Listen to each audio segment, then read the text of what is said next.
about the Neuw Passage, for people who wouldn't know what the Neuw Passage is, please could you explain what it is and what makes it so special and so interesting? I'd always wanted to do this sailing trip. There's not that many yachts that have sailed across the Northwest Passage, and for me it's always been a long-term dream to be able to do it. We're in a changing world. There's a lot to be learnt about the changing environment. The Arctic plays a critical role in the global climate system, and so there's a lot to learn about what's happening in the Arctic. So we partnered up with a number of different organisations to conduct science sampling and data gathering, as well as communications around what they call the 6 climate tipping points in the Arctic. We know we can't just hit net zero emissions tomorrow. We know that. We know we can't hit it in 10 years. It still is going to take at least 30 years to achieve net zero. And until then, things will get worse because the planet will continue to warm. So all of us have to have this sense of, how can I play a role in this? And that may be an adaptation role, or it may be a solving reduced emissions role. It could be both. But it's this sense of exploration and discovery. Our life would be boring if we didn't have a challenge. Yeah. And so this is an amazing opportunity for all of us to look at what we as individuals what roles we can play. Because at the end of the day, if we have an unstable climate system, an unstable planet Earth, we won't have peace on Earth. We're going to have people, communities being disrupted, and then conflict starting as a result of this. Keith, welcome to the Shades of Life podcast. Thank you. It's really great to be here. Lovely to spend time with you talking about the expedition. Yeah, absolute pleasure to have you today.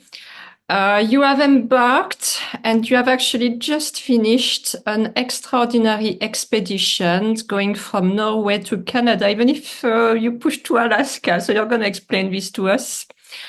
The expedition is called Neuw Passage Ocean Science Expedition. Can you tell us about it? What were the motivations also behind creating such an expedition? If you could give us an overview of what it is. Sure. Yeah, it's called the Northwest Passage Ocean Science Expedition. Motivations. Well, firstly, I'd always wanted to do this sailing trip. There's not that many yachts that have sailed across the Northwest Passage, and for me, it's always been a long-term dream to be able to do it. It just so happens that I bought the perfect boat for such an expedition about 10 years ago. It's called the Abel Tasman, and most of the trips on Abel Tasman have been without me on board. I've got a captain who looks after the boat, and he's been taking guests around fantastic regions of the world. But in doing so, I always wanted to do this infamous sailing trip across from Greenland all the way to Alaska. That is the Northwest Passage.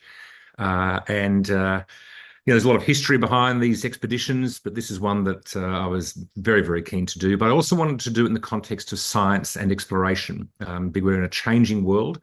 There's a lot to be learnt about the changing environment. The Arctic plays a critical role in the global climate system. And so there's a lot to learn about what's happening in the Arctic. So it's a combination of adventure, exploration, but also discovery about scientific developments. And so we partnered up with a number of different organisations to conduct science sampling and data gathering, as well as communications around what they call the 6 climate tipping points in the Arctic. So yeah, it was a really adventurous, enjoyable, thrilling, but also difficult expedition. It's a very challenging environment to sail through. So we've just arrived in Homer, Alaska. That's the end point of our expedition, and we'll now be wintering the boat here in Alaska and preparing for our next expedition next year somewhere. Okay, already. Wow, yeah. Amazing. So we are going to hear more from you about this expedition and the Arctic in particular, because this is where it took place.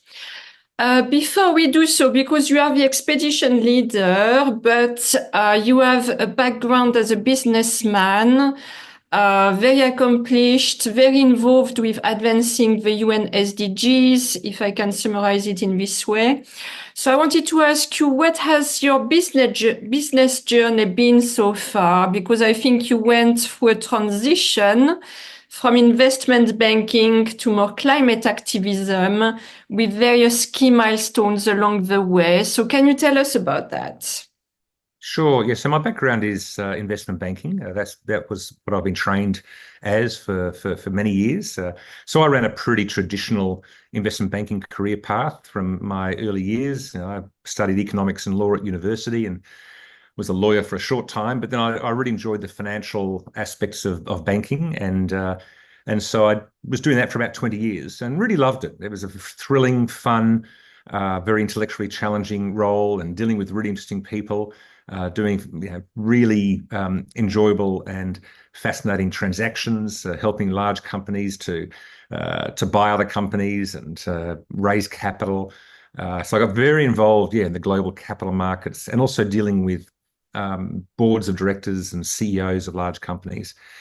Increasingly, however, I realized that with climate change and nature and biodiversity loss, that a lot of what I was doing was not helping. If anything, a lot of what I was doing was hindering and making things worse. And so increasingly, I got involved with non-profit organizations and environmentally focused. For example, one fantastic one based in Australia called the Great Barrier Reef Research Foundation, and it's focused on saving the Great Barrier Reef. Another one called Bush Heritage Australia, which is a body that acquires land in Australia and then regenerates it. It's a fantastic organisation. But I was doing those obviously as a board director. But increasingly, I thought I've got to get more involved, and so I decided that investment banking at that time, it was best for me to make a complete change. So I resigned from Goldman Sachs at the time, and then pursued other ideas, one of which was impact investing. And then I was doing that for a few years. And then out of the blue, I got a call from Richard Branson to help him run an organization that he'd set up with a number of other very prominent CEOs called the B Team. And it was a great opportunity to get involved in the non-profit sector on a full-time basis, not just as a part-time board member, but full-time. So I got really heavily involved in, yes, the Sustainable Development Goals.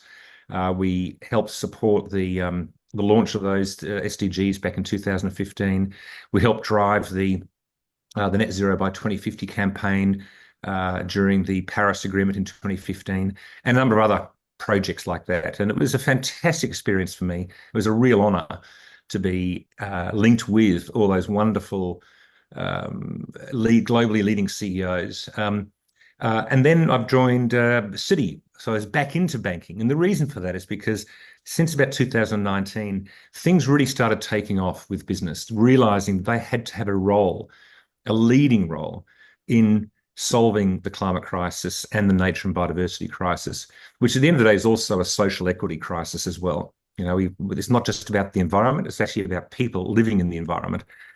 And so I joined Citi, and I've just literally retired from Citi to pursue this expedition. But I was there for 5 years and heavily involved, and I set up a new business unit around climate and sustainability. And it's a huge change from what banking was from just 10 years ago. Banks now realize they've got a leading role to play in solving these crises.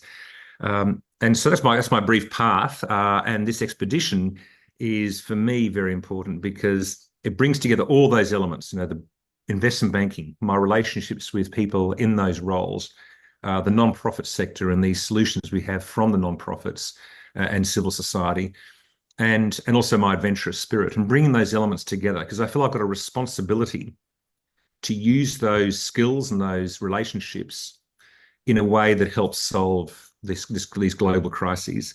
And that's that combination is something I feel very proud of, but I also feel a real responsibility to utilize those to help solve these issues. So yeah, that's my brief summary of what my background is and how I intend to deploy this experience. Yeah, that's fantastic. Great to hear the role you played as part of the Paris Agreement, because it has been a key milestone when we are talking of climate change efforts. And also really interesting to hear about your background with the banking businesses. And we're going to talk a bit about that at the end of the podcast as well, and make the link between this expedition and what you're trying to aim to do with it and the more corporate world and how it links together. So you are a great businessman, but you are also said to be a passionate explorer. So why do you like exploration so much? And could you share with us any interesting achievements or key memories that you would have from your exploration adventures from the past? So let's ignore this current one you've just achieved, and let's talk a bit about the past and why you like exploration and travel adventure perhaps so much. Yeah, yeah. I think the sense of adventure, exploration, and discovery. They're three words that I love. It's that combination of it's an adventure that you're going on, and you're trying to explore something new, um, and then you may discover something. And I think from a very young age, I've had those elements embedded in my mind about, I've been fascinated by the old explorers, for example, and I've loved the idea of just walking in the bush, in the forests, and seeing wildlife, and Yeah, I love that feeling of self-discovery as you see these things. They've already been discovered by other people and scientists, but for you, you're that's right. discovering something for yourself. And I think we need to bring that. Everyone has that exploration and discovery spirit in them in some way. Science is a discovery, but also other solutions. It may not be scientific, but it may be economic, or it may be a business model. But you're discovering something new, and I think that feeling and that spirit is very important for us to solve these issues and just to make the world a better place. We're going through enormous change with our climate, and it will continue. It will get worse for many, many years, because we know we can't just hit net zero emissions tomorrow. We know that. We know we can't hit it in 10 years. It still is going to take at least 30 years to achieve net zero. And until then, things will get worse because the planet will continue to warm. So all of us have to have this sense of, how can I play a role in this? And that may be an adaptation role, or it may be a solving a reduced emissions role. It could be both. But it's this sense of exploration and discovery. And so for me, uh, doing that in the outdoors was something I was doing at an early age. And then it just became more and more ambitious over the years. So several years ago, I decided I really wanted to get to the North Pole and the South Pole. And the North Pole was the first one. I did this in the 1 year, by the way. This was in 2016, and skied to the North Pole from the final 1.5 degrees. The reality is now it's almost impossible to ski from land to the North Pole because the ice has melted so much.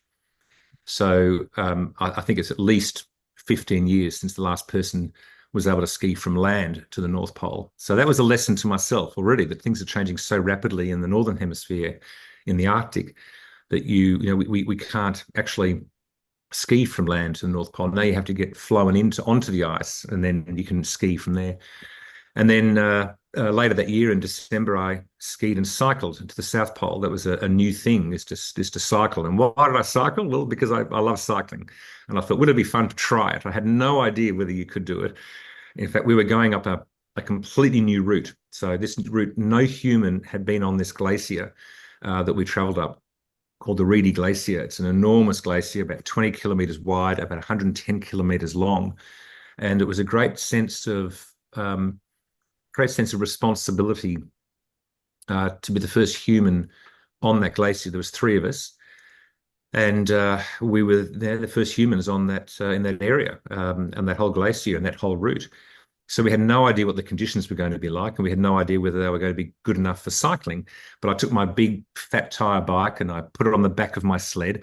And I knew that if I couldn't cycle, because if the snow was too thick, I could just put the cycle onto the sled. As it turned out, when we landed on the Ross Ice Shelf, the conditions were actually very good for cycling. It was firm ice, not too slippery. So I was able to get the grip with the tires. I had a sled of all our food and tent and everything behind me that weighed about 100 kilograms. So I was cycling along on this bike, 100 kilograms being pulled, and then going along the Ross Ice Shelf, and then heading up the glacier, up the Reedy Glacier.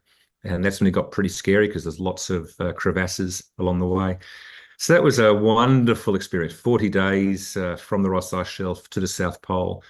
But also really opened my eyes to the changing environment. Again, the Antarctic plays also a critical role. These poles are far more important to the global climate system than what most people think. They're connected. We talk about the poles apart. Well, they are poles apart, but they're actually very connected poles. And the Antarctica is going through enormous change.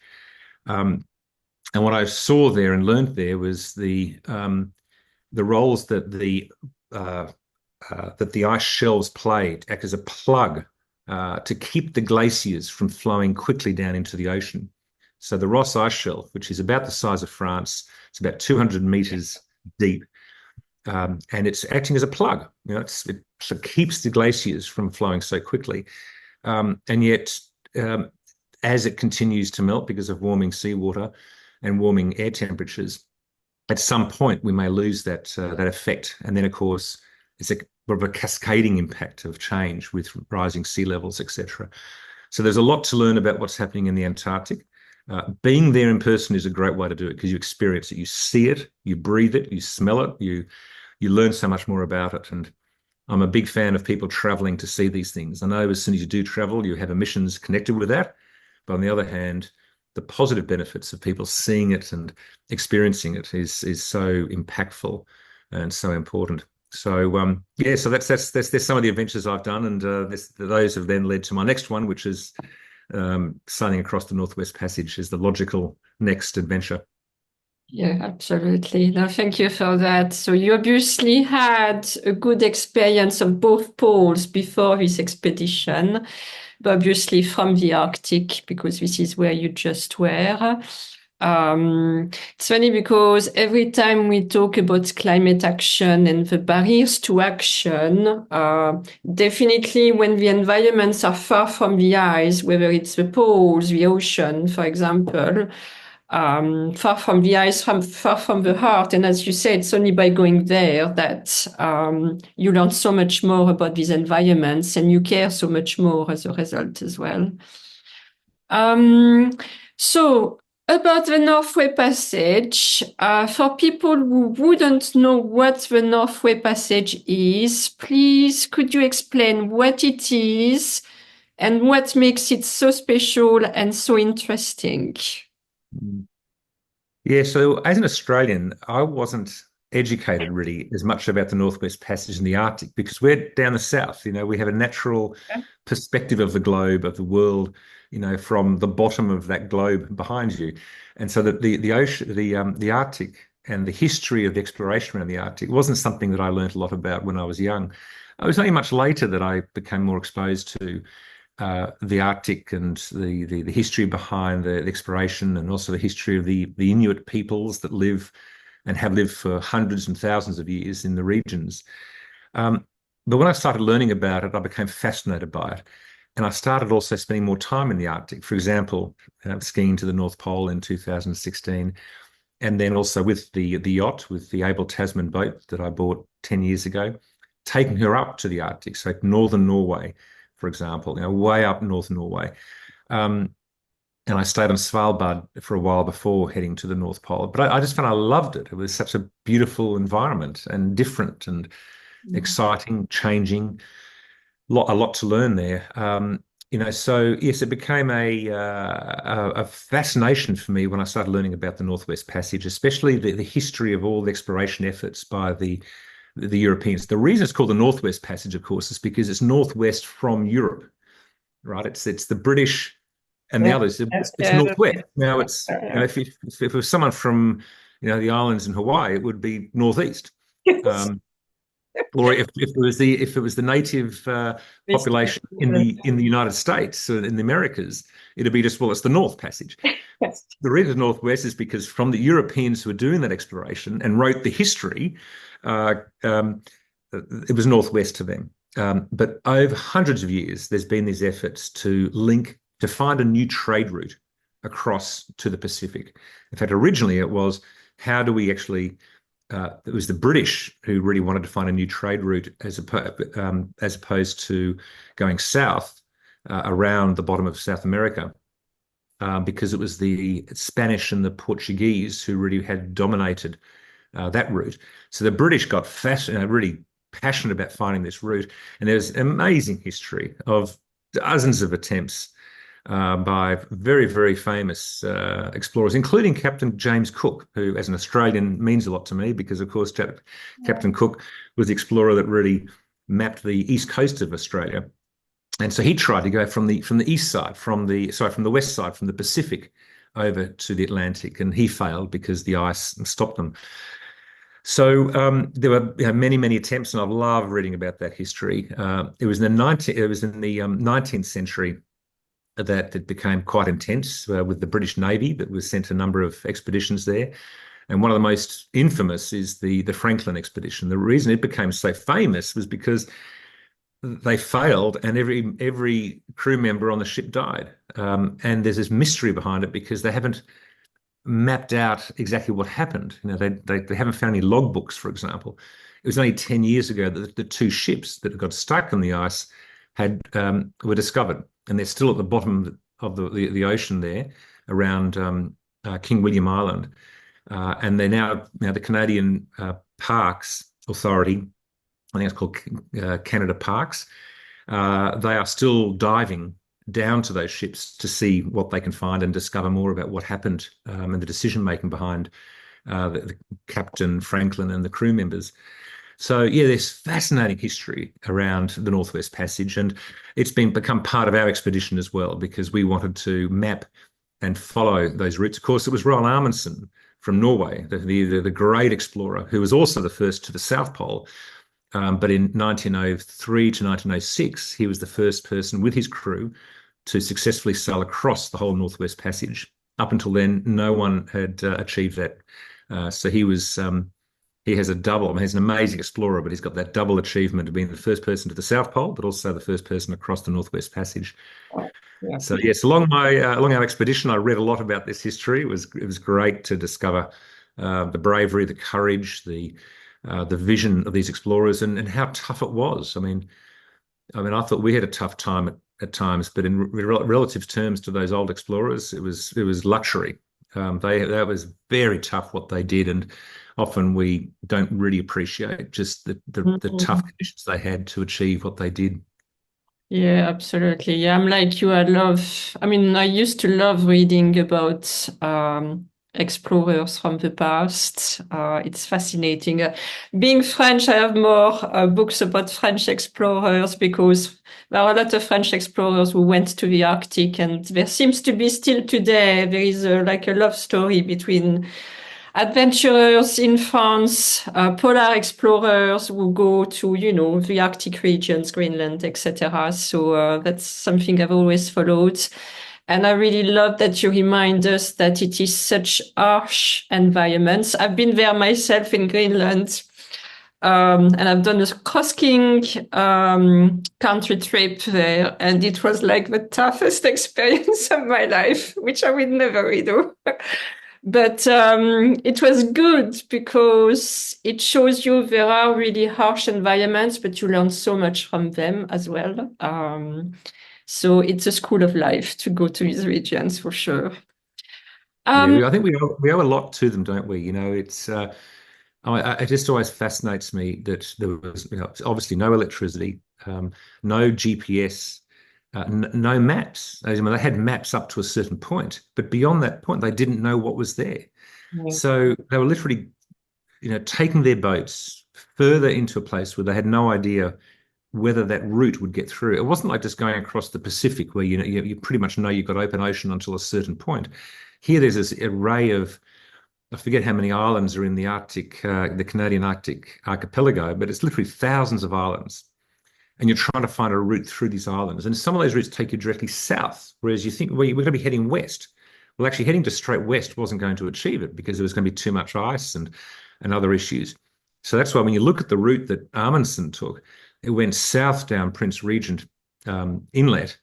Sorry, it went down. It went down south on the next. There were two routes there, both of which were successful, and then he went around Prince William Island, which, when you look at the map, you think, wow, why would you do that? But it was the successful route.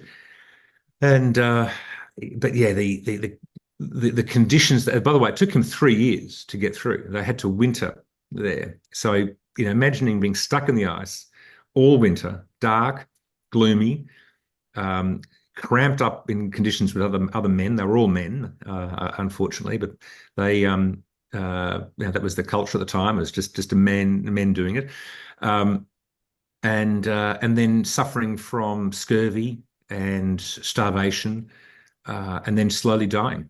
Basically, all those 129 men on the Franklin expedition just slowly died. They abandoned the boat and they started trying to trek out, pulling these boats with them because they thought that they have to use the boats. They were dragging these heavy boats at the same time as just trying to hike out. So, the brutal conditions they all would have suffered. And by the way, there's about 30 expeditions launched by the British just to find the Franklin ships. So, and then more men died from those expeditions trying to find them than the numbers that actually died on the Franklin expedition. Yeah. So it was, sort of an incredible history of human effort and courage. And then, of course, the local Inuits have been adapting to those conditions for thousands of years, and they've survived very well and have thrived in those conditions, but still brutally tough environment to live in. But there's a lot to learn from the Inuits. And of course, we met a lot of the local population in the communities we sailed to, and it was wonderful to have them welcoming us so warmly. It was a great experience to be interacting with the locals.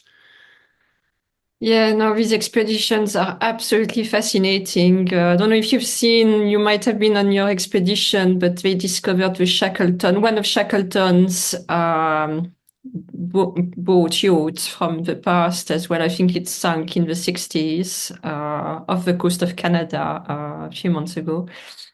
So talking of boats, it is said that less than 40 sailing yachts have ever sailed through the Northwest Passage. And you did your expedition, you sailed on your yacht called the Abel Tasman, as you told us. Can you tell us about that boat in particular? Does it have any interesting story? What makes it also well suited to this expedition? Yeah, so you're right about the numbers going across the Northwest Passage. They are increasing rapidly now because everyone now knows that you can sail across in one season, and the ice is melting quite rapidly. It's a bit of an irony of climate change that, there are some areas where actually, oh, this is good. We can now go somewhere that in the absence of climate change, we wouldn't have been able to. 30, 40 years ago, it just would not have been possible to get across in one season. You could do it in 2 or 3 seasons, but you'd be stuck in the ice for 6 months. So now, yes, we saw quite a few. There's probably 10 other yachts crossing the passage this year. So it's rapidly increasing in numbers. The Abel Tasman is a boat that I bought about 10 years ago.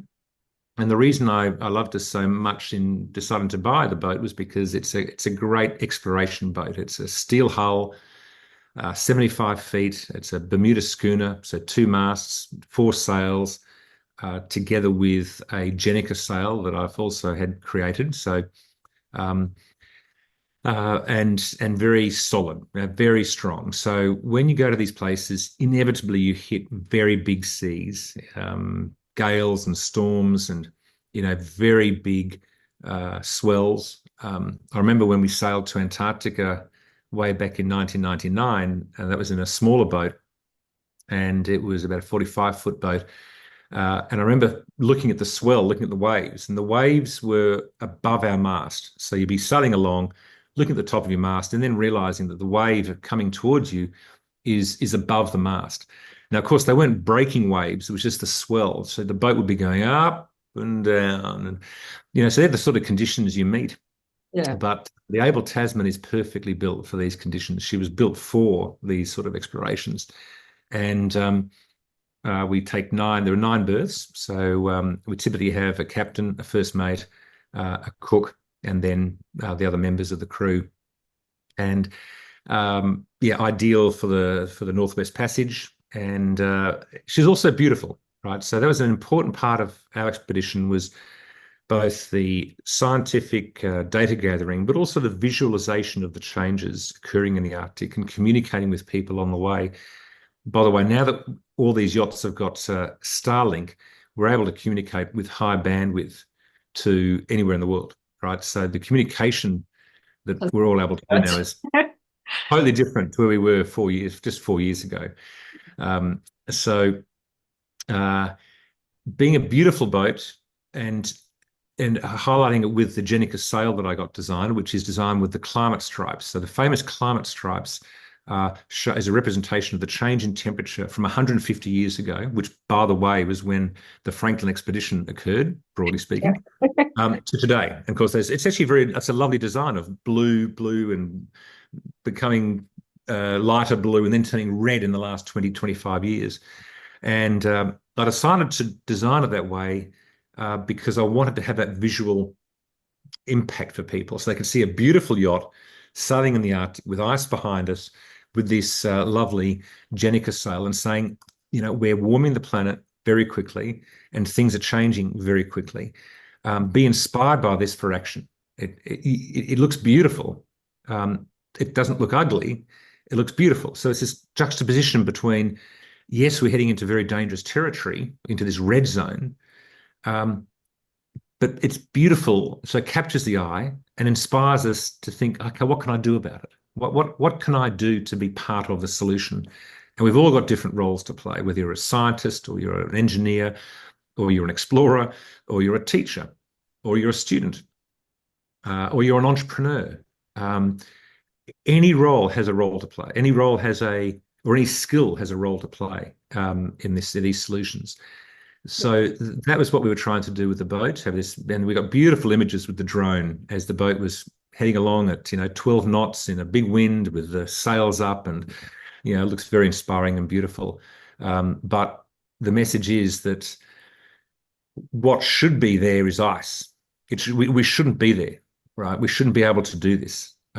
Yes, it was lovely being able to do it, but the reality is, with the disappearance of the ice, it's having fundamental changes to wildlife, to humans who live there, but also globally, because the impacts of changing environment in the north, in the Arctic and the Antarctic, is changing the weather patterns and the climate systems throughout the whole planet. But yes, the Abel Tasman, beautiful boat, has a really key role to play, and I bought the boat really to create this as a purposeful tool, if you like, so we can bring people on board, students, scientists, filmmakers, business people, be adventurous and go to places that, where you can learn about what's happening and also enjoy being part of the solution. And so the Abel Tasman has a very important role to play. Bit of a funny thing, Abel Tasman, why the name? Well, it was a Dutch-built boat built in 1981 by a brilliant boat builder in his backyard, just himself building it. Being Dutch, he decided to name it the Abel Tasman. Abel Tasman, of course, was the famous Dutch explorer from the 1600s, who also played a key role in mapping southern Australia, where I'm from. So Tasmania, the island, the state of Australia, is named after Abel Tasman. The Tasman Sea between Australia and New Zealand is named after Abel Tasman. So it's a funny connection between the boat's name and my background. Perfect. Yeah, I love it. And we'll definitely put some pictures of the boat up in the magazine. Yeah, I definitely loved the sails from going from blue to red. It was such an impactful image that definitely sticks to your mind. And that represents very well the overall message that was behind your expedition. So, regarding the crew who was on board the Abel Tasman, could you give us an overview of who was there, how many people were on board, what were their roles, And I think we also need to give a special shout out to Johan Rockström, who was the expedition patron and science advisor and plays a big role in the climate tipping points. So, Yeah. Yeah, big shout out to Johan. And that's the funny connection with all this. It's actually my relationship with Johan, who I met literally 10 years ago over a coffee in Davos. And I immediately realized this is a brilliant guy. He's a brilliant scientist, but also a brilliant communicator and a brilliant collaborator. And to be able to do all three things, science, collaborating with others and finding solutions, but also communicating them. And so, we became very good friends. It just so happened that when I was talking to him a number of years later and hearing about his stories with his two sons, Isaac and Alex, realizing that they were very capable sailors who were looking for a new boat to look after. And so, cutting the long story short, we ended up with me appointing his two sons as my captain and first mate on the boat. Of course, I was working full time and at Citi, and I was looking for someone to look after the boat. And suddenly, I ended up with two of them. And then we sailed as a team from Amsterdam, where I'd left the boat, and we sailed up to Stockholm, where they lived, and then they just got into university in Bergen, Norway. So we then sailed it from Stockholm to Bergen. So it was lovely spending that time with Johan and his two sons. Then what happened was that Isaac and Alex agreed to live on the boat while they were at university in Bergen. And uh-huh. their classes were only about 100 meters away from where we had the boat Great. berthed. So very convenient for them, very convenient for me. Um, and then we started talking about what expeditions we would do. We spent 2 seasons up in the Lofoten Islands in northern Norway, and we took people on board to do what we call science and sailing expeditions. So they would learn about both sailing, but also the science of climate change and oceanography. And then, of course, this year was the big one across the Northwest Passage. So Isaac and Alex, two very capable, extremely capable sailors, and students at university studying climate science and oceanography. And the credit for getting us across the passage safely goes to them, because they were, as captain and first mate, that was their responsibility. They had full control of the decisions, the ultimate decisions on the boat. As the owner of the boat, obviously I had a role to play in that, but I would always leave it to them to decide ultimately what was the safe thing to do. So they were critical members of the team, and that's the core of the three of us. So the core members of that team running the boat. We also want to do a lot of filmmaking. It just so happened that I had been approached by an old friend who has been on the boat twice before for other expeditions, and Sylvester Camper from Brazil, a brilliant filmmaker, adventurer, and last year he came to me and said, I'd love to do the Northwest Passage. Would you consider it? And I said, well, actually, I was planning that as well. Oh. So brilliant to have him join us. And then of course, he brought his team to be core members of that filmmaking aspect. So his daughter, Cleo, who's a great film producer and young, same age as Isaac and Alex in their mid-20s. And then her husband, Sebastian, is a fantastic sound recordist. He's an Academy Award-winning sound recordist, and in his early 30s, so also very young. And then we had two brilliant adventurers. One is an amazing paramotor expert. So Kester is probably one of the world's leading paramotorers, and Sylvester and Kester do a lot of that together. So as part of the filmmaking, but also as part of the exploration, doing this from the air was fascinating. I mean, getting these visual pictures of the ice melting and the icebergs disappearing, and the change in landscapes over the years has been a fascinating exercise. So for those two to take off from the land and fly around to Yeah. explore was a core part of our adventuring and exploration.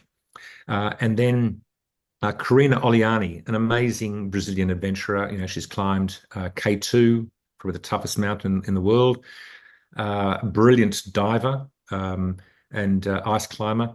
And I mean, she is a very talented lady, and she's also got a 2-year-old toddler. So as it turned out, for 2 weeks we had her, as well as her partner, as well as her 2-year-old toddler on board, and that was great fun to have that next generation as part Yeah, of the amazing. crew. It made a great atmosphere. Yeah. Um, and then we also had uh, um, a brilliant artist from Canada. So Meg O'Hara joined us for about 10 days as we sailed up the Greenland coast. And so the purpose there was really to have another angle about our expedition, being the artist and Nice. the visualization that she will bring. So she's going to be producing some lovely artwork from the expedition. Um, Raquel is Alex's girlfriend, and she joined us for the majority of the trip. She's also a university student studying the blue ocean, the blue economy.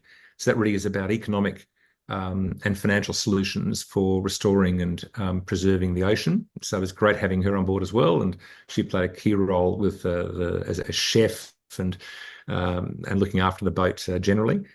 I think I've covered everyone. Maybe hope I haven't missed somebody on the crew. But it was a Yeah. great crew, really great crew. So, how long did the expedition last overall? Because I think it went longer than anticipated in the beginning. So, how long did it last? And what was the spirit on board between all of you with such a beautiful crew? Yeah. So the original plan was we thought we'd take 3 months, and so we plotted it out very carefully how long it will take to get from this place to this place to the next one, the next one. Two mistakes there. One is to think that you can, with a sailing yacht on this planet, you can just get from A to B with a certain time frame. Is just wrong because anything can happen. And as it turned out, the first major change, Curtis, was before we started. We realised if we'd started on the intended day, we'd be going straight into the front end of a big gale, and we would be stuck in that gale for several days. So we said no, we should just hold off and wait for that to go through. So we then deferred by 2 days and then headed off. And of course, we immediately hit the end of the gale. So it was pretty big seas, and everyone was having to get their sea legs. As a result, it was pretty tough the first 24 hours. In Iceland, we stopped in Iceland. We were basically stopped there for 10 days because there was all these storms coming through southern Greenland, massive gales, and it was just very dangerous for us to head out into those. So we waited in Iceland a lot longer. And then there are just other situations like that. There was a lot of fog in southern Greenland. And there are just other conditions that stopped, just slowed us down. So at the end of the day, we took 4 months rather than 3 months, and so a lot longer than what we'd anticipated. But everyone was able to adjust to that pretty well. We had a lot of changes. We had some crew members joining us for certain sections, so we had to adjust those as we went along because of the speed at which we were going. Now, of course, we were there to sail and not to motor. You do have to motor a lot of it because the conditions can be just not possible to sail.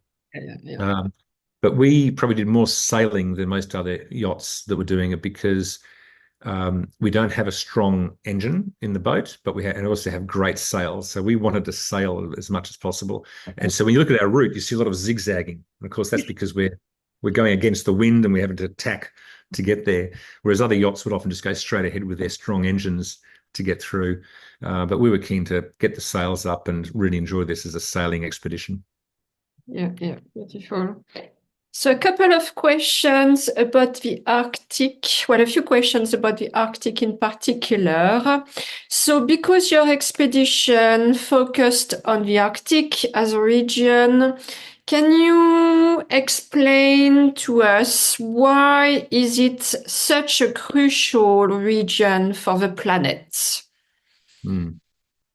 Yes, we often just underestimate the role the Arctic plays in the whole planet. It's a region that not too many people go to. Most human population is, in around equatorial and into the temperate zones, but it's a tough place to live. And as a result, there's few people that really experience the Arctic. But the science has shown over the years that it does play a critical role in the whole globe. One of the reasons for that is because these 6 tipping points.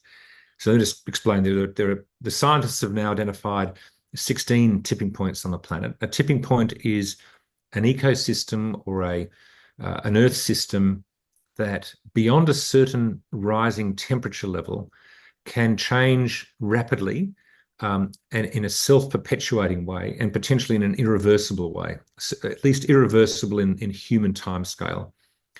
An example of that would be the Greenland ice sheet. So as the Greenland ice sheet melts, you get more land appearing. Now, the ice itself is a reflectant of heat. So when the sun hits the ice, the ice is able to reflect it. Land, on the other hand, and also ocean, is different. It absorbs the heat, so it warms up. So as the ice disappears and land becomes more apparent, it'll be warming up rather than reflecting the heat, and that will accelerate the melting of the ice on the Greenland ice sheet. Another example is sea ice. As sea ice disappears, the ocean will absorb the heat rather than the sea ice doing so. So these are examples of tipping points. Another example in the Arctic is permafrost. So as we continue to heat the planet, permafrost is fundamentally changing. It can release the methane that's captured in the permafrost, and then it becomes faster as we continue to warm the planet. So, there's 6 of these tipping points in the Arctic, and we wanted to experience and to document those tipping points as we were traveling and sailing through them. There's also the impact of the changes in currents. So as the Greenland ice sheet melts, the fresh water that's coming off the Greenland ice sheet goes into obviously the salty and seawater, but the currents that basically bring warm waters from the Gulf, the Gulf of Mexico, basically, over towards Northern Europe, towards Norway.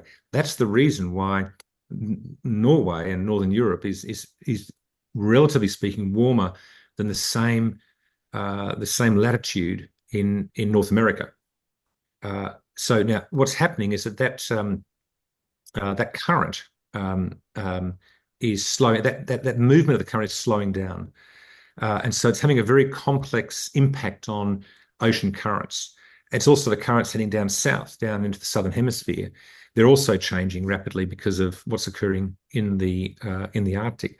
So you can see that it's not what's happening in the Arctic doesn't stay in the Arctic. It is impacting other places in the world, both Northern Europe and not just yeah. Yeah. So it's we need to really understand these impacts and realize that the Arctic has a much bigger role to play in global climate systems than what we've been led to believe to date. Yeah, absolutely. And thank you for these explanations. So just to discuss the tipping points a little further with you, because I think we've all heard about the tipping points, but we don't really know what they are. I think if you were to ask me before, obviously I researched it thanks to your expedition.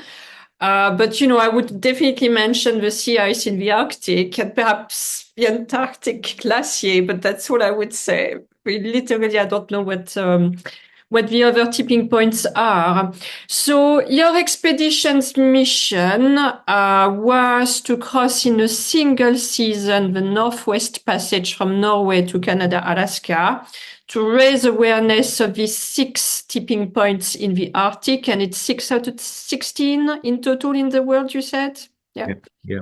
So you encountered 6. So can you tell us what these 6 are? Do you remember? And during your expedition, do you have any feedback about these 6 tipping points? What can you report about them that you wouldn't have told us already? Sure.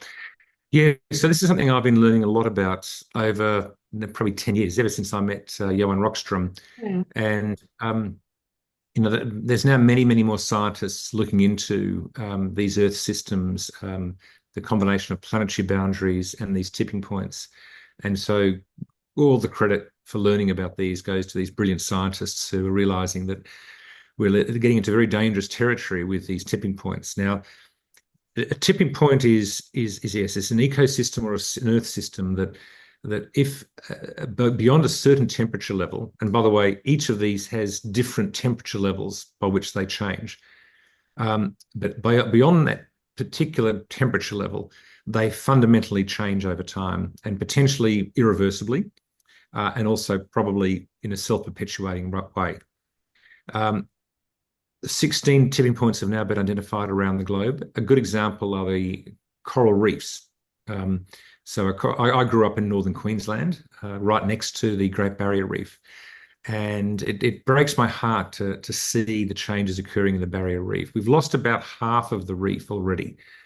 I mean, literally lost. I mean, the coral has died, and permanently, or at least in a human time scale. And maybe, I'm not saying it's permanent forever, but certainly in a human time scale, we've lost that coral.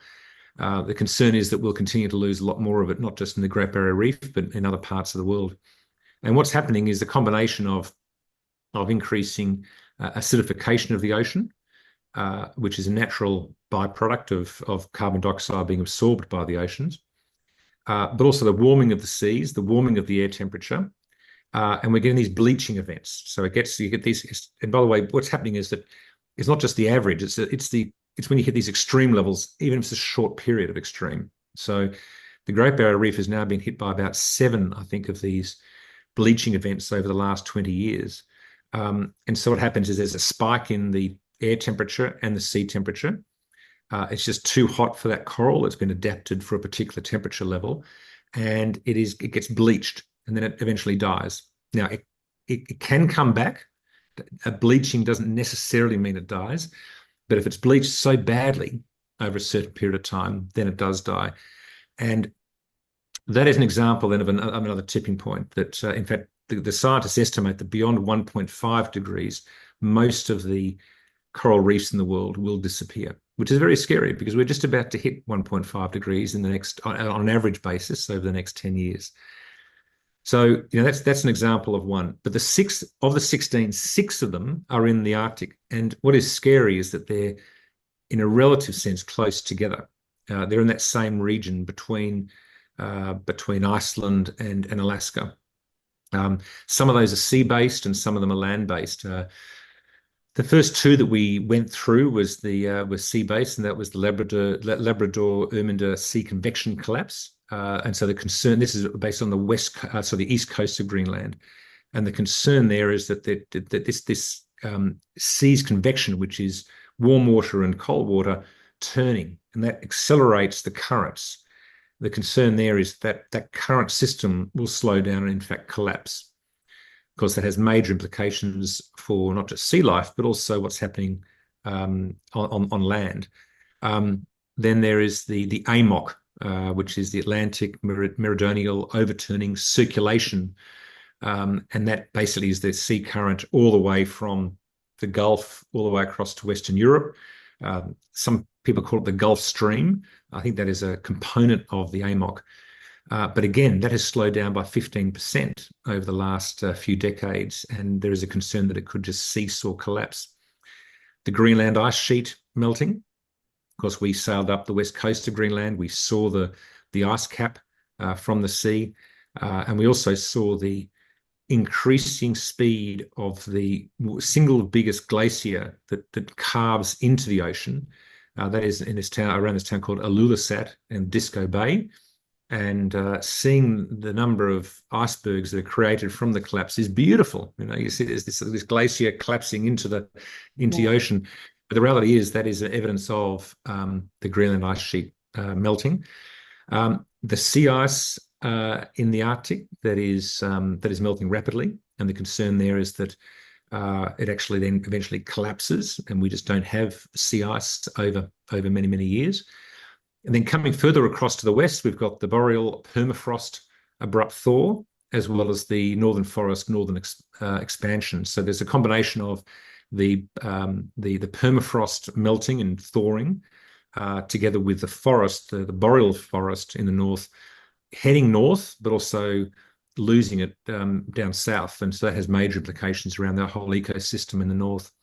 So they're the six tipping points that we travel through as part of this expedition, and being able to see it and breathe it and document it and hopefully bring them to life to other people is part of our goal as an important part of our expedition.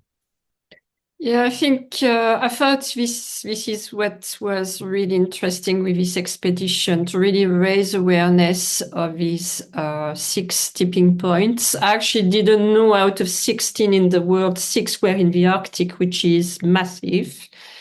And I can only encourage people to investigate more about it, because obviously, if we cross these tipping points, it will have massive consequences for people and planet overall.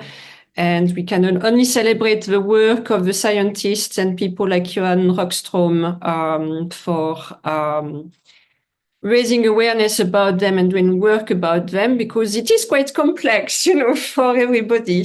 But it's really interesting. And even if it seems far from us, it has an impact on our everyday lives at the end of the day. So thank you for these explanations, Keith. We can see that the Arctic is a very vulnerable region. We can also say it is warming nearly 4 times faster than the rest of the world. And it clearly has profound consequences for the people and wildlife living in these regions. So you told us you did meet people there during your expedition, which is part of the beauty of any expedition, to meet the locals. So what would you say, what does it mean for them with the Arctic changing so much? Do you think, are people adapting? Is resilience enough in light of the future changes that are coming? Yeah, no, it's pretty fascinating. We had a wonderful time meeting with locals on the west coast of Greenland and northern Canada.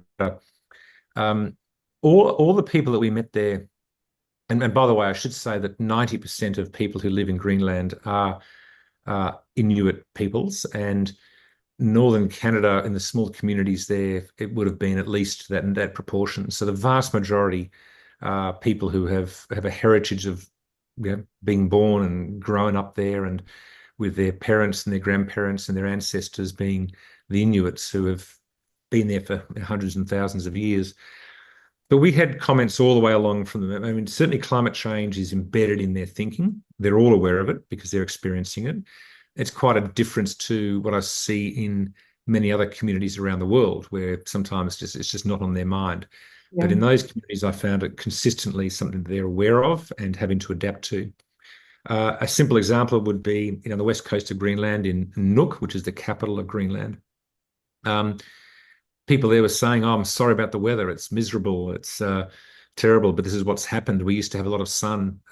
It's now really different, and it's because of the melting of the ice on the ice cap." So they're just seeing that as part of something they have to adapt to. And it's not necessarily dangerous for them, but it just is a change in weather patterns. What really struck me, though, was the communities in northern Canada, so Pond Inlet and Cambridge Bay in particular. Now, these are very small communities, and they're really at the front line of these changes. And a lot of the Inuits there still rely on hunting as part of both their culture, but also for their food. And those hunting patterns are definitely changing a lot, and they're very concerned by them because, so for example, with the melting of the ice, a lot of the wildlife hovers around where the ice is. So if the ice has melted, then that wildlife has gone somewhere else. So when we were there, the Pond Inlet is this quite a large inlet that only a month ago had been all ice, and it melts very quickly. And then, of course, it ices up again. So now it will be iced over.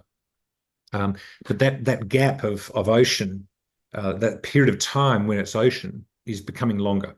And so as a result, their hunting season is changing, but also the numbers of animals they're able to hunt is changing. Now, That's bad for the obviously the local community, but it's also bad for that wildlife because those polar bears and the narwhal and the beluga and the fish and the various other the seals, they're all having to adapt. And what we need to get more data on is those populations to better understand those impacts.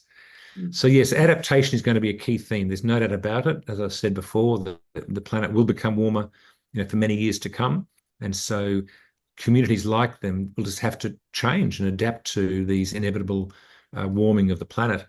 And they'll have to be, and we will have to become just far more resilient to these changes. And obviously, we have to attack the core part of the problem, which is reducing emissions and getting ourselves off being so reliant on oil and gas and coal. But we're also resilience and adaptation will be key themes. And full respect to those local communities up in those places, Pond Inlet and Cambridge Bay and De Johaven, of wonderful people who realizing they're not causing the problem. They're victims of it. They're the classic case of those who have the least responsibility or the least accountability for emissions are the ones who are also the ones having to suffer the most from it. And that's a common theme around the world. Yeah, absolutely. We tend to forget that there are communities around the world who are suffering the effects of climate change very heavily already. So thank you for covering this for us.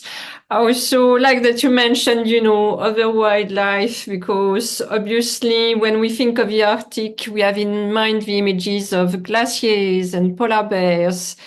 But there are many people, communities, and many other wildlife species inhabiting these regions, these cold regions. And I think it's probably in the millions. Do you know how many people live there? How many species live in the Arctic?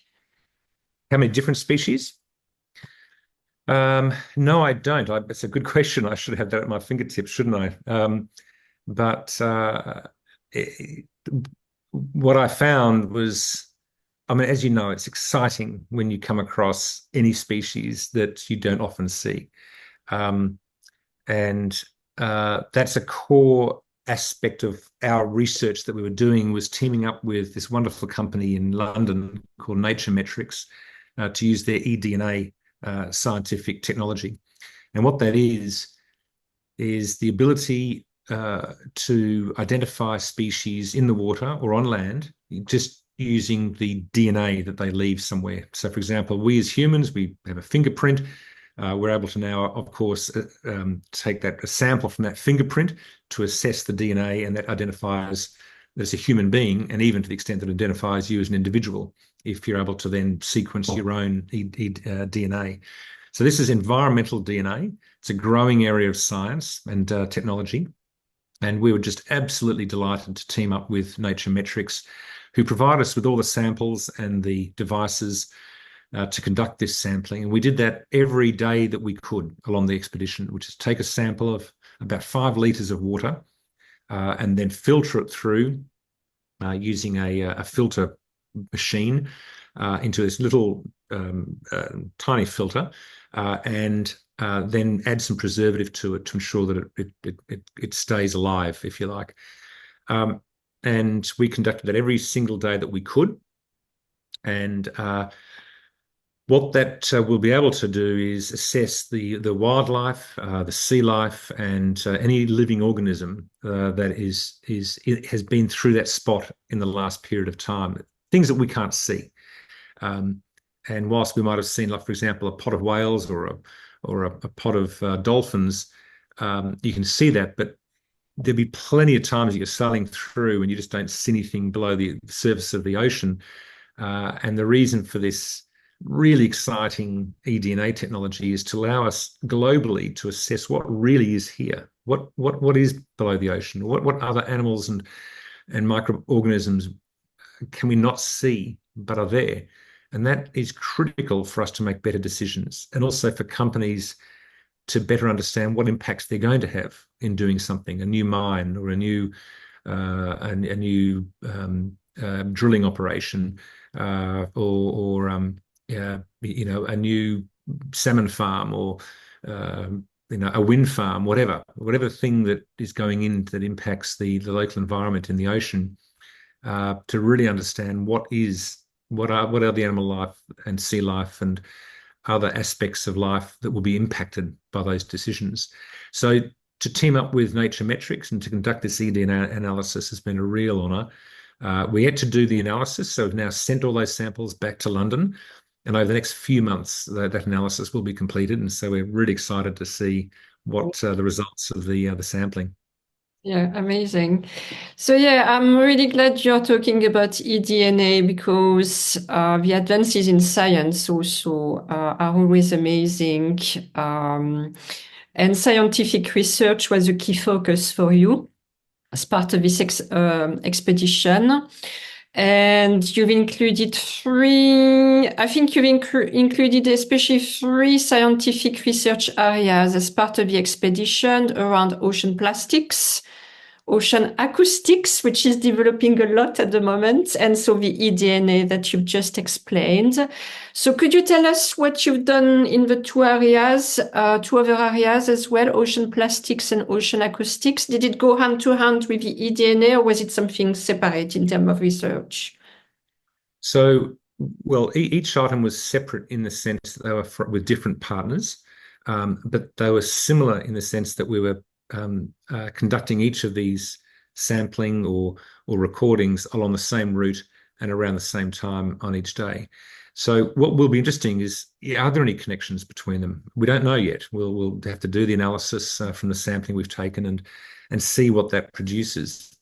But just very quickly on each of them, yes, the eDNA analysis was basically we would take this sampling each day out of the water as we were sailing along. Anywhere we take the sample and then process it and filter it and preserve it and then retain those filters for then returning to London for analysis. The microplastics with a wonderful partner with the Ocean Race, which is the famous round the world ocean race, and they're doing wonderful work with their boats for analysing what they're going through. But they haven't recorded across the Northwest Passage because all their races are anywhere but the Northwest Passage. So we teamed up with them. We've got these two large devices that we install on the boat, and one of them is around microplastics. So that would take about 250 litres of water. We'd turn the machine on for 2 hours each day. It would bring in through a pump 250 litres of water, and it filters it through a small filter, a very sophisticated filtering system, and to capture any microplastics of different sizes in the water. And again, we have to send those filters back to a partner to analyze the results. So we're now waiting for those results as well. The other device that we had with the Ocean Race is to record the temperature, the salinity, the CO2 concentration level, and the oxygen concentration level in the water along the whole route. And I don't think that's been done before across the Northwest Passage. So again, we have to look at that and analyze it and see whether that has any interrelationship with other components around the ocean. But that's also a really important part of our research. And then the other one is the acoustics. And so we teamed up with the University of Catalonia in Barcelona to use the device, a hydrophone, to record sounds underwater. And it just so happened that we had with Sebastian on board, who's a brilliant sound recordist in his own right, and he had his own devices. So he was doing a lot of recording as well on acoustics underwater. And I think that's also a growing area of technology and research, because it opens up a whole new realm of experiences for us. We don't naturally listen to that what's occurring underwater, but I think it's really exciting what we can do with that growing area of technology. Yeah, absolutely. There was someone specializing in ocean acoustics who did a whole presentation on World Oceans Day at the United Nations this year, which was great to see because it's obviously developing. And then I had the chance to be at an event with him in the UK a few days later. So I've discovered more about it, and it is fascinating what can be done with these technologies today. So I was really glad to see you incorporated this in your own expedition. So looking at your expedition logbook, so your expedition left at the very end of May, is that right? Yeah, beginning of June actually. Just I think it was the 10th of June that Okay. we left Bergen. Yeah. And it arrived beginning of October? What they Yeah, were. beginning of October. Yeah, so it's basically just on 4 months Okay. and 100, I think it was 115 days at sea. So I know it's going to be a hard question, but if you had to tell us some key highlights, things that you will remember for the rest of your life, what would it be? Yeah, there's a lot. I mean, first thing to say is that every day was a different day. You know, sometimes you think, oh, do you get bored because you're just on a boat and you're crossing the ocean? But in a yacht, and I'm not a big fan of big cruises, by the way. I can never see myself joining 3,000 people on a cruise. But on a yacht, 9 people, you're very close to the water. You're very close to nature. You're vulnerable to nature. You know, you rock around a lot. It's not a big cruise boat that you can just cruise along and on a smooth basis and go back to your cabin and have lots of space. There's not a lot of space on a yacht like this with 9 people. So that's a real adventure. You're on the cutting edge of today's cutting edge of being close to nature, and you're able to change your route to see something. So, for example, when we arrived in Disco Bay, which is one of the absolute highlights that I experienced, Disco Bay on the west coast of Greenland, that's where the town of Ilulissat is absolutely stunning, with all these icebergs that are carving off from that very big glacier. And again, as the irony is, we're probably going to see more icebergs because the glacier is melting more quickly. So, and there's a lot more icebergs to come. So, ironically, I think there'd be more people wanting to go and see and experience that. But it is a result of climate change that we're going to see more of those, more icebergs being carved. But in a yacht like this, you're able to make decisions to change your route and to see something. So, as we're going across Disco Bay for the first time, heading towards Disco Island. And I was at the helm at the time, and I saw this massive iceberg in the distance, but off our route. It was actually far, far to the north. And this was the first huge iceberg that we had seen, and we decided we'd just change our course and head towards that. And it was a great decision from all of us because that iceberg was an incredible experience. Seeing this, it was absolutely stunning. Very tall, very wide, and it was a aqua blue color Yeah. because it had a long shelf underwater. And so, I got the kayak out and started paddling around the iceberg, and we got the drone out and got beautiful photographs and video of the boat there. And then the next day, or a couple of days later, we were crossing Disco Bay.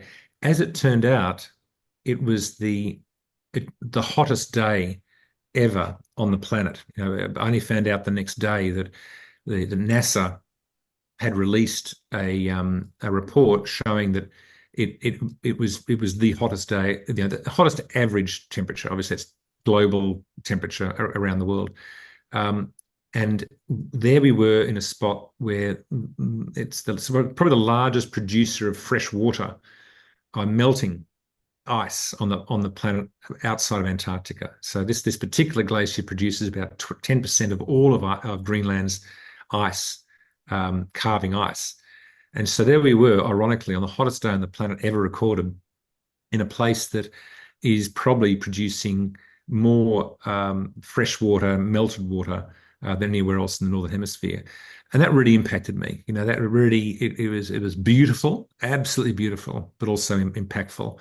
And a second major big memory of mine, experience of mine, was when we were coming down Victoria Strait and next to King William Island. And this happened to be the place where the Great Franklin expedition got stuck. The 2 boats got stuck in ice. They were there for 2 years before the men abandoned the ships and they eventually sank. But right on that spot was where we were in open ocean, but trying to find some sea ice. And as it turned out, there was a band of sea ice right next to the island. King William Island is quite large. And we changed our course to get to that ice. And we eventually found this beautiful piece of sea ice and we anchored next to it, on it. We put our anchor on it, put our boat next to the ice. And then we all got off and we had a great day playing around, if you like, on this little iceberg, or it really is not an iceberg, but it's sea ice. Um, and that was also a great experience because we realized that again, it was lovely being on this ice, but there should be far more of it there. In fact, we should be stuck in ice. But there we were in this open ocean, but with icy bits like this that were floating around. And again, that was just absolutely stunning and a great experience being there. And that was where we hoisted our climate stripes, Jenica as well. We hoisted the big sail with the climate stripes and got great visual images of us sailing around these floating bits of ice.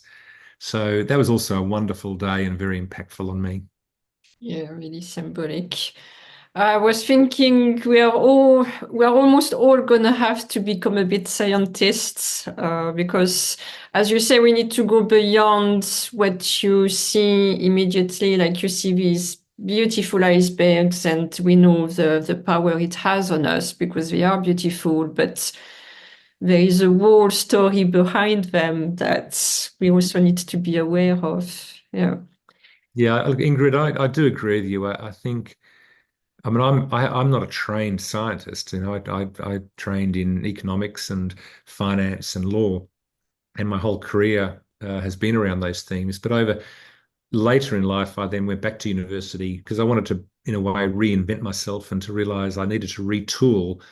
And so I did a master's in sustainability at Cambridge University, which I highly recommend. I think it's an amazing course, an amazing experience.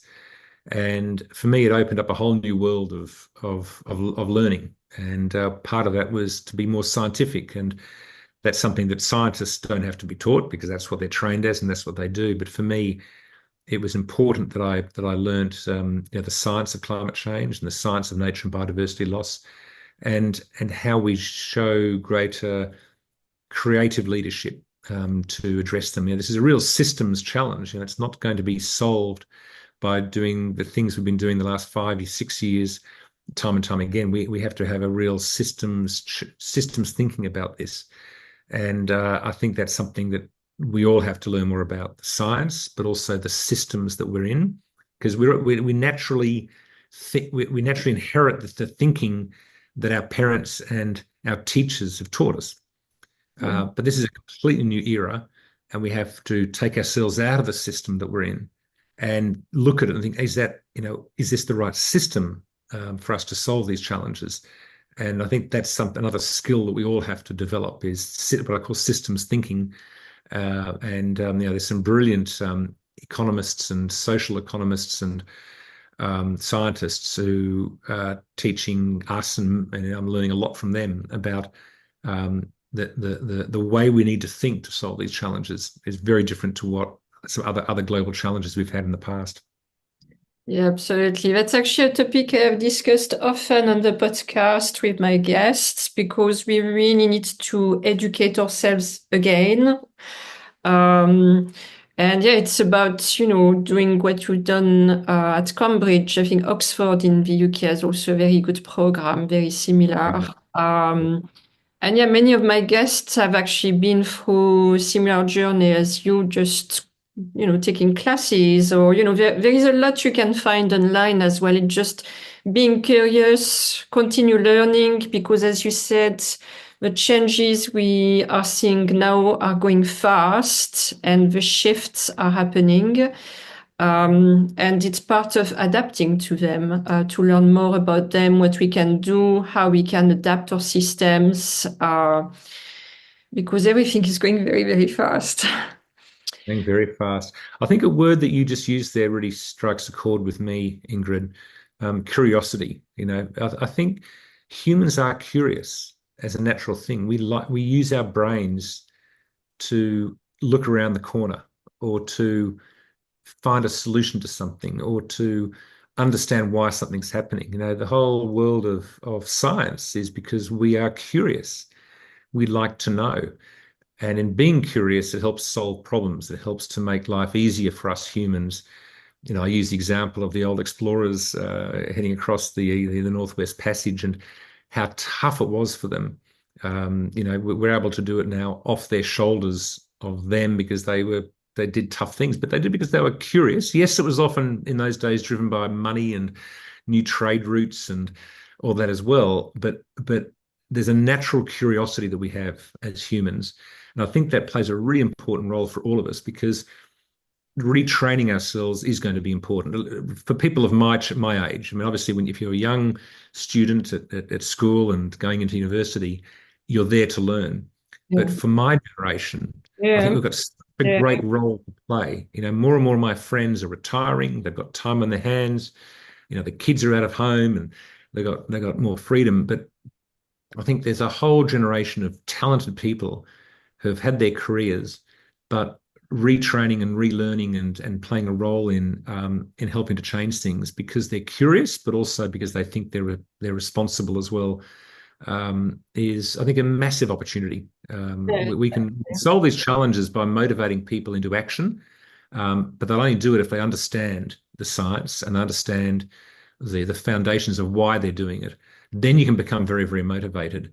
But yeah, curiosity plays a really important part in this.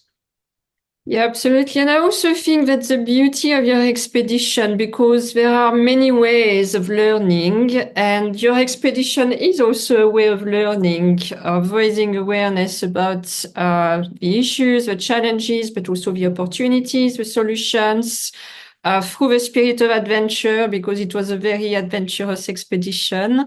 And that's another angle. And I find that's really important as well, because it's everything but boring. It's very exciting what you've done.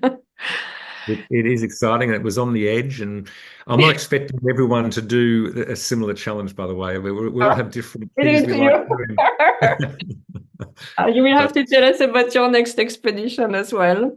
So now that yeah, you have completed the expedition, what would you say you dream of accomplishing from it? I think the six tipping points is crucial to our expedition. And there's a lot more to learn about those tipping points. And my dream there really is that we have helped to communicate that these tipping points exist and that they're playing a role in the global climatic system and therefore into the prosperity and peace for humans on this planet. Because at the end of the day, if we have an unstable climate system, an unstable planet Earth, we won't have peace on Earth. We're going to have people, communities being disrupted, and then conflict starting as a result of this. So, I think my real wish there is that we better understand these tipping points, the role they play, and therefore motivate people into action. And the other science data gathering we've got, we'll have to wait to see what the results are. Um, I'm hoping that, for example, the microplastics results are negative. I'm really hoping that actually comes up with there are no microplastics in the Northwest Passage region, but we'll see. And then, of course, there's the eDNA analysis as well.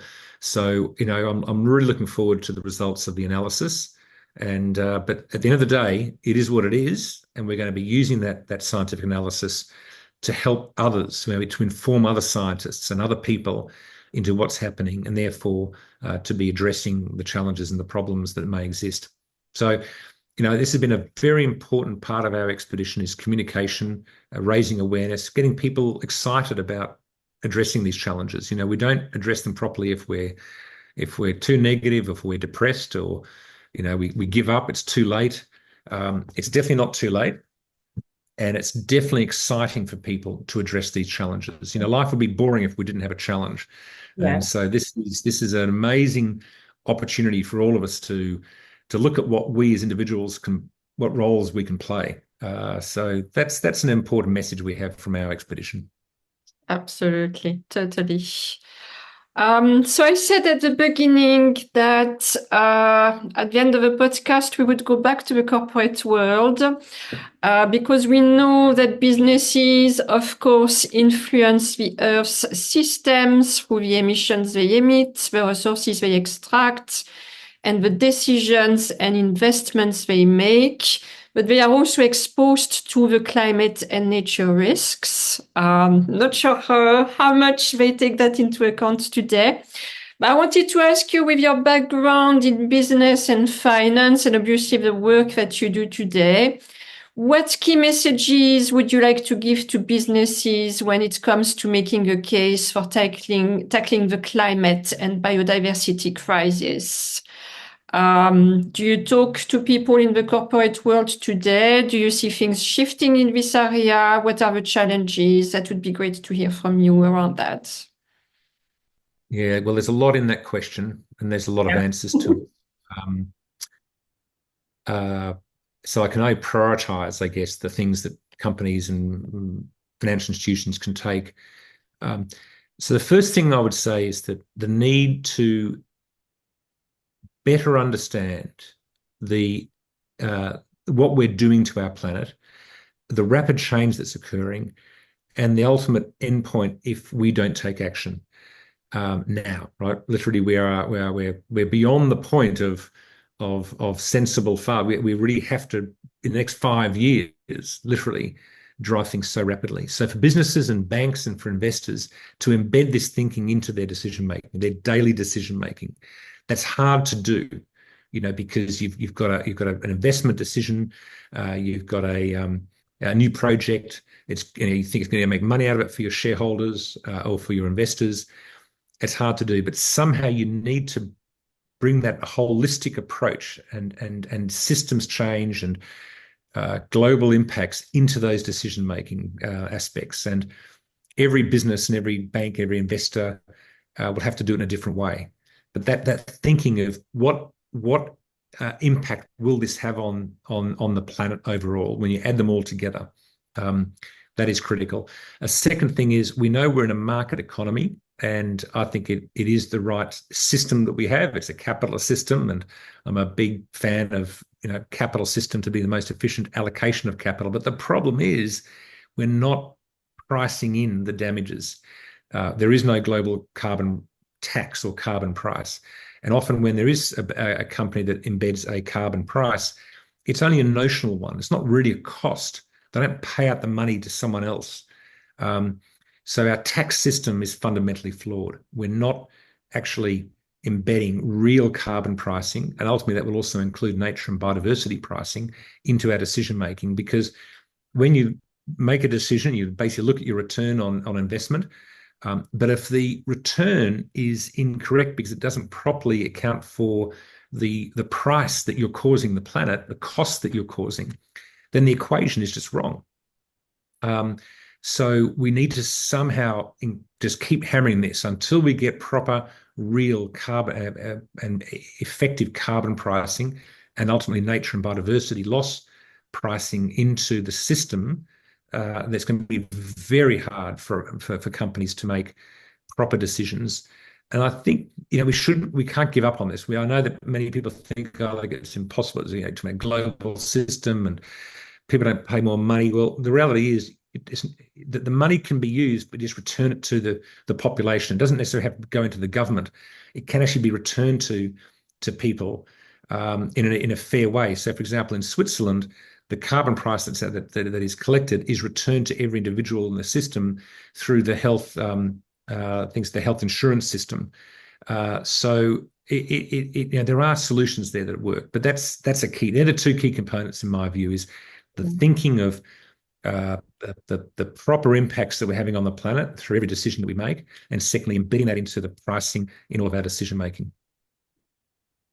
Yeah, that's a big discussion for sure, but thank you for these insights. It's great. I wanted to finish with perhaps your partners for the expedition, because obviously putting an expedition together requires many people, many skills. You told us about the crew.